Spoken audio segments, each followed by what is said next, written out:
Hi, welcome muli sa Marbs Movie Recap. Ang title ng anime na ating ibabahagi ngayon ay pinamagatang, My Life as Inukai Sans Dog. Kung saan dati siyang tao, namatay at nag-reincarnate bilang aso at napunta ang pangangalaga sa babaeng sobrang crush niya nung panahong tao pa siya. Kaya ano pa ang hinihintay natin, like na ang video at huwag kalimutan na mag-subscribe. Binuksan ng ating bida ang mata niya at nakitang malakas ang ulan, sobra itong giniginaw na dahilan kaya hindi siya makagalaw. Naisip niya na baka mamamatay na siya dahil wala siyang makontrol sa kahit anong parte ng katawan niya, pero nasepresa siya dahil may biglang magandang babae ang dumating sa harapan niya. Sobra siyang naguguluhan nang bigla siyang kinarga ng babae at sinabing, simula ngayon ay magiging alaga na kita. Hindi siya sigurado kung paano at napansin niyang bitbit na siya ng babae. Habang naglalakad ang babae ay tinignan niya ulit ang mukha ng babae at napansin na kilala niya ito. Ang pangalan ng babae ay Karen at ito ay ang crush niya. Huminto sila sa isang bahay at binigyan siya ni Karen ng malaking ngiti at naisip niya na cute ito. Nawala ang ngiti nito nang may marinig siyang boses at tinatawag nito si Karen. May isang magandang babae ang nagpakita na kahawig ni Karen, mukha itong si Karen pero mas mature. Narinig niyang nag-uusap ang dalawa kung paano niligtas ni Karen ang isang tuta, nainggit siya nang marinig niya na maliligo ito. Sobrang nilalamig na siya at parang hihimatayin na, pero nagkaroon siya ng energy nang makitang nasa loob siya ng banyo at nakita ang legs ng crush niya. Naisip niya na hindi niya dapat tignan ang mga ito, sinubukan niya ang best niyang huwag tumingin pero nahihirapan siya dahil lalaki pa din siya. Bigla niyang isinara ng madiin ang mata niya pero nilagay siya ni Karen sa pagitan ng mga hita nito kaya binuksan niya ang mga mata niya, hindi siya makapaniwala sa nakikita niya sa salamin. Inumpisahan ni Karen na paliguan siya pero nakikiliti siya kaya nawagayway niya ang mga buntot niya at nasabuyan si Karen ng tubig. Sinabihan naman siya ni Karen na huminto pero hindi niya ito maiwasan. Kaya hinawakan ni Karen ang buntot niya at inilapag at inumpisahang paliguan ang sarili. Nagsimula na naman siyang matarante dahil nahihirapan siyang hindi tignan ang katawan ni Karen, at ayaw niyang isipin ni Karen na bastos siya kaya nag-ipon siya ng lakas para iwasan tumingin dito. Pakiramdam niya ay tinu-torture siya habang nakikita niyang sinasabon ni Karen ang katawan niya, pero nang kargahin siya ulit ni Karen paharap, nakita niya kung gaano kaganda si Karen at hindi niya na magawang umiwas ng tingin dito. Akala niya ay tatawagin siya nitong bastos. Nalaman niya naman na sobrang gusto ni Karen sa mga aso at naisip na may gagawin itong weird. Nagpatuloy si Karen sa paggawa ng weird at inumpisahang sipsipin ang ilong nito at wala siyang clue sa kung ano ang nangyayari. Ginawa niyang lalipap ang ilong nito. Sa puntong iyon ay wala akong ideya kung ano dapat ang maramdaman ko sa anime na ito. Tinawag ng mama ni Karen si Karen at sinabing handa na ang hapunan at umalis na ito ng banyo. Tinanong siya ng kanyang nanay kung kaya ba nito gumawa ng tricks, at napansin medyo cold si Karen sa nanay niya at sinabing hindi kayang gumawa ng tricks ang mga tuta. Pero salungat ang iniisip niya sa sinabi ng kanyang nanay, pumasok si Karen sa kwarto niya at inutusan itong umupo, na-realize niya na magiging ganap na aso na siya kapag sumunod siya sa sinabi ni Karen. Habang nag-iisip sinunod niya ang gusto ni Karen, natuwa ang babae kaya nag-utos ulit sa kanya si Karen.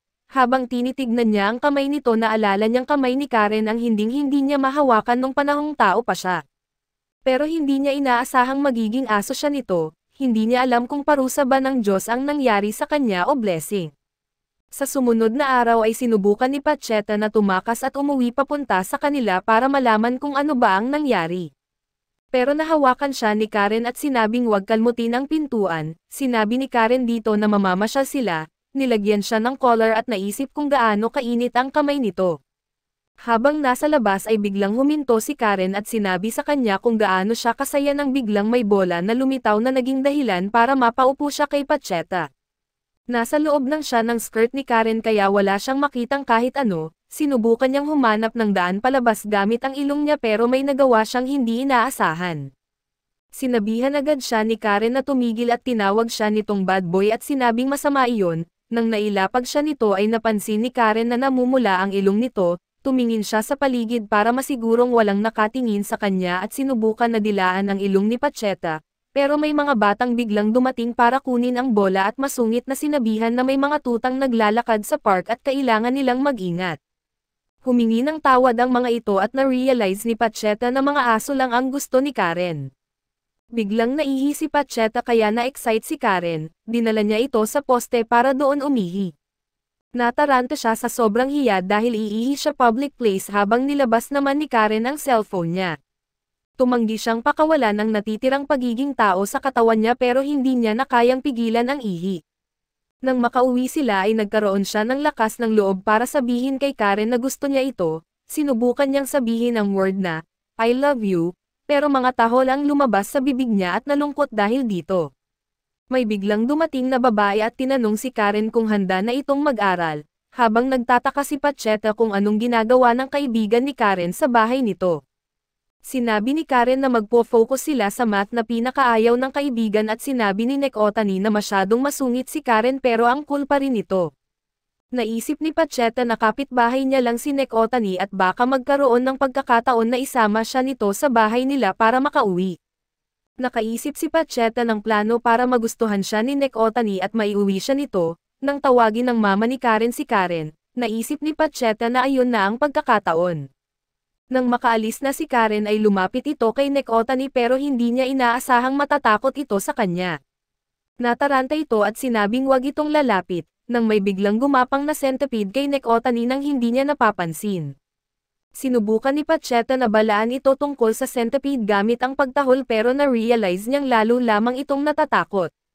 Tumakbo ito pero nadapa siya na dahilan ng matinding pagbagsak sa sahig. Nakita ni Pacheta na pumasok sa loob ng damit ni Nek Otani ang centipede at na-realize na yun na ang pagkakataon niya para alisin ang centipede.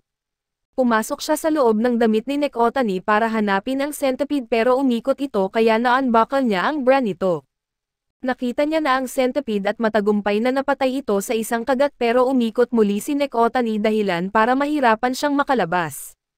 Nakahanap siya ng daan palabas pero bigla siyang hinagis nito, pero buti na lang at hindi siya nasaktan at nakita niyang nagkasugat si Nek Otani kaya nagilty siya. Hindi siya makahingi ng sorry dahil hindi siya makapagsalita kaya naisip niyang kunin ang loob nito sa pamamagitan ng pagdila sa paa, dinilaan niya rin pati ang sugat nito nang biglang dumating si Karen at masama ang titig nito. Sinabi ni Nek Otani sa kanya na hindi iyon tulad ng iniisip niya kaya kinabahan din si Pacheta. Lumapit si Karen sa kanila at biglang sinipa ang paa niya sa pader. Hinubad niya ang medyas at sinabihan si Pacheta na dilaan din ang sugat niya. Nagdalawang isip siya kung gagawin ba niya ito pero naisip na baka saktan ulit ni Karen ang sarili para padilaan sa kanya ang sugat.